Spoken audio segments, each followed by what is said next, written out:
Welcome to our channel. Today we how to install Homebrew on macOS for iOS toolchains. Easy tutorial step by step clearly.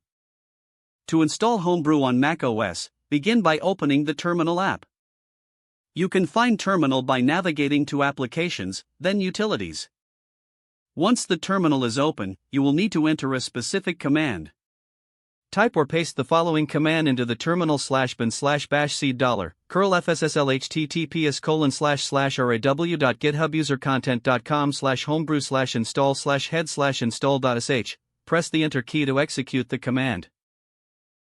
This command downloads the Homebrew installation script. You might be prompted to enter your macOS user password. Type your password and press enter. Next, the installation process will start. You will see several messages in the terminal window. Homebrew will also install the command line tools for Xcode if they are not already installed. Follow the on-screen prompts to complete the installation. Once Homebrew has been successfully installed, you will see a message confirming this. To ensure everything is set up correctly, you should run a simple command.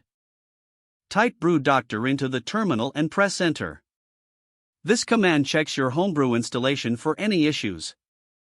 If you see a message saying your system is ready to brew, you're all set. Now, you can install iOS toolchains using Homebrew. To install a specific toolchain, use the command brew install toolchain name. Replace toolchain name with the actual name of the tool you wish to install. Homebrew will download and install the required files. Once the installation is complete, you can verify it by typing the toolchain command in the terminal. You are now ready to use Homebrew for managing your iOS development tools effectively. If the page does not load, refresh the browser or try again in a private or incognito window. Make sure you are using the correct email address, then retype it carefully to avoid small typos. If your password is not accepted, use the reset option and create a new strong password you can remember.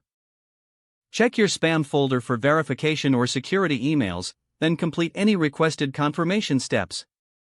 Enable two-factor authentication if available to improve account security and reduce unauthorized access risk. After signing in, review your profile details so your contact information and settings are accurate and current.